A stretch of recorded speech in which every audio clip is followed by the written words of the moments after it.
इस अंधेरे कमरे में बैठकर जब भी यादों के पन्ने पलटते हुए सभी चीख चीख कर मेरी ही गलतियां गिनाते हैं। गलती भी तो मेरी ही थी। जब तक तुम मेरी जिंदगी में थे मुझे तुम्हारी बिल्कुल भी कद्र नहीं थी। बात बात पर तुमसे लड़ाइयां करना, तुम्हें ताने मारना, तुमसे शिकायत करना, यही सब तो तुम्हारे साथ करती थी मैं। जब भी कॉलेज के दिन याद आते हैं होठों पर मुस्कान आ जाती है। पहली नजर में ही तुम्हें मुझसे प्यार हो गया था और जल्द ही तुमने मुझे भी प्यार का एहसास करा ही दिया था। कितने खुश थे हम दोनों एक दूसरे का प्यार पाकर। एक दूसरे के साथ जब हम होते थे हमें किसी चीज की कमी महसूस नहीं होती थी, लेकिन यही कमी शादी के बाद मुझे क्यों महसूस होने लगी। मैं क्यों तुमसे शिकायत करने लगी, यह जानते हुए मैंने तुमसे शादी की थी कि तुम मध्यम वर्गीय परिवार से हो। अपनी ख्वाहिशों को पैसों की कमी के सामने दम तोड़ते हुए देखना मुझे मंजूर नहीं था और एक तुम थे जिसे मेरी हर बात मंजूर थी। मेरी ख्वाहिशों को पूरा करने के लिए तुम दिन रात मेहनत करते थे, फिर भी मैं तुमसे खुश नहीं थी। अपने अमीर पिता से लड़कर आई थी, इसलिए उनके पास जाना मुझे गवारा नहीं था, वरना कब का तुम्हारे द्वारा दिए जा रहे हैं इस गरीबी की जिंदगी को लात मार कर चली गई रहती। मेरे द्वारा दिए गए संस्कार ही हमारे दोनों बच्चों में आ गए। मैंने उन्हें भी बिल्कुल अपने जैसा बना दिया था। मेरे द्वारा बनाए गए शिकायतों के पुलिंदे पर चढ़कर वे दोनों भी तुम्हारी बेइज्जती करने लगे। कभी कभी उनके द्वारा की जाने वाली शिकायतें सुनकर मुझे भी बुरा लगता, क्योंकि उनके बोलने का लहजा ऐसा था जिसे कोई भी माता पिता सहन ना कर सके। लेकिन मैं एक ऐसी माँ थी जिनके सामने उसके खुद के ही बच्चे उसके पिता की सबके सामने इज्जत उतार देते थे और वह माँ चुप रहती थी, क्योंकि उसे लगता था कि उनके बच्चों के कहने का तरीका गलत है। लेकिन वे दोनों सच ही तो कह रहे हैं। हम सब की खुशी के लिए तुमने अपनी मेहनत द्वारा कमाई जमा पूंजी हमारे इस घर को बनाने में लगा दी और कितने प्यार से तुमने इस घर का नाम सोनम अभिषेक के सपनों का घर रखा था। घर का नाम रखने पर भी मैंने तुम्हें ताना मार ही दिया था। 4 कमरों का यह घर मुझे अभी तो बहुत बड़ा लग रहा है, लेकिन उस समय मुझे यह घर छोटा लगा था।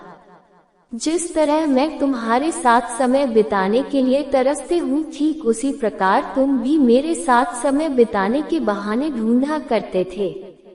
आज मुझे अपनी गलती का एहसास हो रहा है। बार बार मन कर रहा है कि अतीत के गलियारों में जाकर उन पलों को जीऊं जब तुम मेरे साथ के लिए मेरे आगे पीछे घूमते थे और मैं तुम्हें नजरअंदाज कर काम नहीं होने पर भी काम का बहाना कर तुमसे दूर जाने की कोशिश करती थी। कोई तुम्हें नजरअंदाज करे तो उस पर क्या बीतती है, इस बात का एहसास आज मुझे तुम्हारे नहीं रहने पर हो रहा है। मेरे दोनों बच्चे आज तक मुझे नजरअंदाज ही तो करते आ रहे हैं।